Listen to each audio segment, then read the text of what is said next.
చిట్వేలి మండల తహసీల్దార్ కార్యాలయం ఎదుట భారత కమ్యూనిస్టు పార్టీ సభ్యులు రాజారెడ్డి ఎస్టీ కాలనీ వాసులతో కలిసి శ్మశాన వాటిక భూమిపై కబ్జాకు వ్యతిరేకంగా నిరసన వ్యక్తం చేశారు.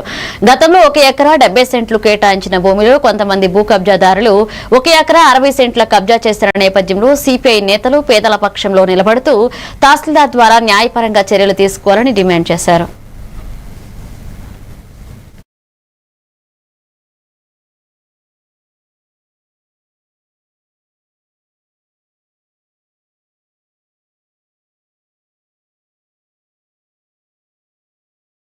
పరిష్కారం చేయమని చెప్పి ఉత్తర్వులు జారీ కూడా చేస్తూ ఉన్నారు. దాని సందర్భంగా ఈరోజు మేము మిమ్మల్ని అడిగితే మీరు చెప్తా ఉన్నారు, ఇస్తాము శనివారం లోపల మేము కేటాయిస్తామని చెప్పేసి. మేము కూడా అదే చెప్తా ఉన్నాం. శ్మశాన వాటికంటే ఇది చాలా రోజులు పెడితే మళ్ళీ అది అట్లా పోతుంది కాబట్టి ఈ శనివారం లోపల మీరు రాజారెడ్డి ఎస్టీ కాలనీ వాసులకు శ్మశాన వాటికి కేటాయించకపోతే సోమవారం నాడు ఈ చిట్యాల మండల తహసీల్దార్ కార్యాలయం ఎదుట ఆందోళన కార్యక్రమం అవసరమైతే కార్యాలయాన్ని ప్రకటిస్తాము.